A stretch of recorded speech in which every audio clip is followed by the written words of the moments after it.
ఈరోజు పన్నీర్ కర్రీ చేసుకుంటున్నాను. పన్నీర్ కర్రీకి టమాటాలు తీసుకున్నా, పచ్చిమిరపకాయలు, కొత్తిమీర, పుదీనా, కరివేపాకు అన్నీ. పన్నీర్ కర్రీ కోసం మనం ఇప్పుడు ముందుగా గ్రేవీ చేసుకుంటున్నాము. నేను దీనికి ముందుగా ఆయిల్ పోసాను, ఒక పావు పోసాను. ఇది పావు పెద్దగా ఉంది, సరిపోతుంది. ఇప్పుడు ఆయిల్ వేడైనాక నేను ఒక నల్ల మిరపకాయలు ఒక 3 తీసుకున్నాను. కారం బాగున్నాయి, మీరు కారం దాన్ని బట్టి తీసుకోవచ్చు. ఒక 3 పెద్ద టమాటాలు తీసుకున్నాను, ఇవి కూడా ఇంట్లోనే వేసి చేసుకుంటాను.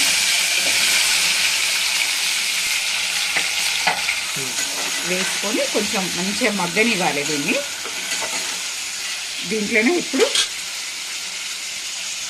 కొంచెం చిన్న ముక్క దాల్చిన చెక్క, 4 లవంగాలు, కొంచెం బిర్యానీ పువ్వు, షాజీరా ఇందులోనే వేసుకున్నాను.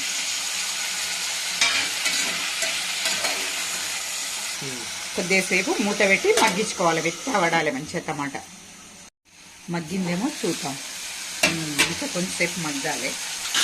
కొంచెం పుదీనా వేసుకుందాం, ఇంట్లో మంచిగా ఫ్లేవర్ వస్తుంది. కొద్దిగా కొత్తిమీర తర్వాత మళ్ళీ వేస్తాం, కానీ గ్రేవీ కూడా వేసుకోవాలి. ఒకసారి కలుపుకొని సిమ్లో పెట్టేటప్పుడు చాలు.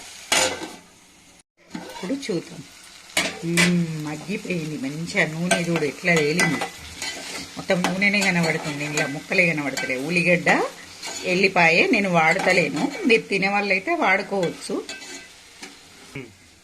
స్టవ్ బంద్ చేశాను.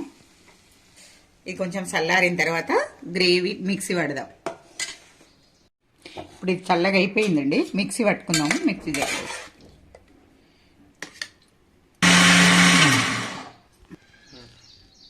మంచిగా మెత్తగా పేస్ట్ అయ్యిందండి, పట్టుకున్నాను.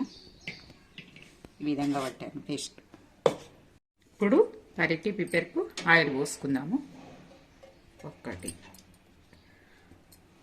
ఒక 2 వేసానండి, ఫస్ట్ ఒకటి పోసాను కదా టమాటా, అప్పుడు సరిపోతుంది. ఇప్పుడు నూనె వేడైంది, 2 బిర్యానీ ఆకులు తీసుకున్నాను నేను. జీలకర్ర, ఆవాలు ఏమి వేయట్లేదు. తర్వాత కరివేపాకు వేసుకుందాం, పోపుకి వేసుకోవాలి కరివేపాకు. పెద్దగా ఉంది, ఆకట్లు వేసేసాను. ఇప్పుడు ఈ గ్రేవీ వేసేసుకుందాము ఈ నూనెలోనే.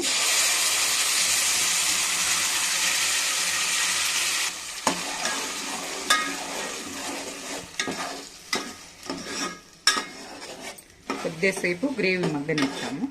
ఇది కాజు ఒక 10 తీసుకున్నాను. కాజు కర్బూజా గింజలు ఒక 2, ఈ చెంచాతో 2 చెంచాలు తీసుకున్నాను. దీన్ని మెత్తగా పేస్ట్ పట్టుకున్నా.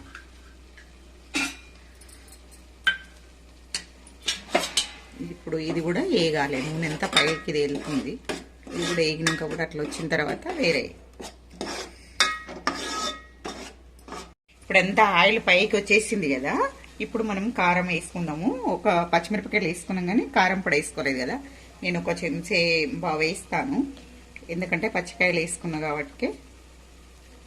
ఉప్పు ఒక చెంచా బావు, ఇది కూడా కరెక్ట్ అంతే వేస్తాను. ఉప్పు కొంచెం తక్కువ వేసుకోవాలి, తర్వాత వేసుకోవచ్చు. చాలా ధనియాల పొడి ఒక చెంచా, ధనియాల పొడి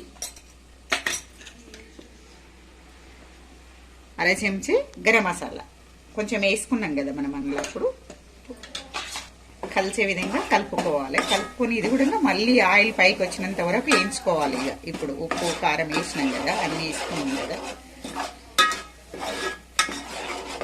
కలర్ఫుల్గా వచ్చిందండి. పసుపు వేయలేదు కదా, ఇప్పుడు వేస్తున్నాను పసుపు.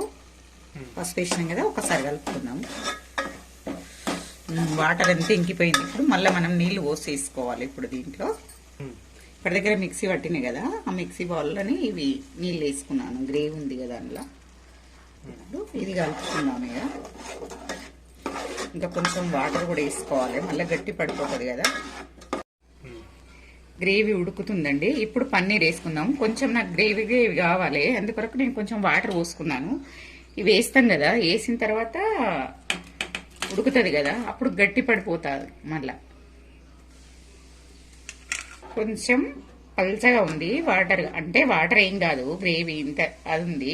కొంచెం ఉడికే వరకు, పన్నీర్ ఉడికే వరకు గట్టి పడుతుంది. ఉడికిపోయింది పన్నీరు. కొత్తిమీర, పుదీనా వేసుకుందాం. ఇప్పుడు కొంచెం పచ్చిగా ఉంటే ఇష్టం ఉండదు మాకు, కొంచెం ఉడకాలి. కొత్తిమీర కూడా వేసేసుకుందాం. ఇంత మంచిగా కడిగి పెట్టుకున్నాను, కొత్తిమీర అయితే బాగా వేసుకుంటున్నాను.